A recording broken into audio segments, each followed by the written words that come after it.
მაშინ შეკითხო.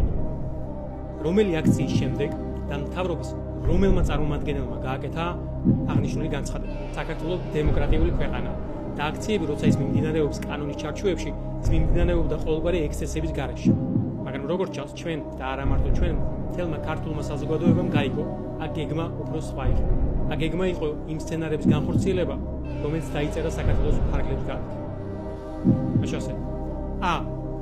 გია ბოლსკიმ 20 ივნისის შემდგომ, ბ. ირაკლი ღარიბაშვილმა მარტის აქციების შემდგომ, გ. ირაკლი კობახიძემ 30 ნოემბრის შემდგომ და დ. მამუკა მდინარაძემ 2 დეკემბრის შემდგომ. ყურადღება სწორი პასუხი. საქართველოს დემოკრატიული ქვეყანა და აქციები, როცა ის მიმდინარეობდა კანონის ჩარჩოებში, მიმდინარეობდა ყოველგვარი ექსცესების გარეშე. მაგრამ როგორც ჩანს და როგორც დღეს ჩვენ, არა მარტო ჩვენ, თელმა ქართულმა საზოგადოებამ გაიგო, აქ გეგმა უფრო სხვა იყო, აქ გეგმა იყო იმ სცენარის განხორციელება, რომელიც იმწერება საქართველოს ფარგლებს გარეთ.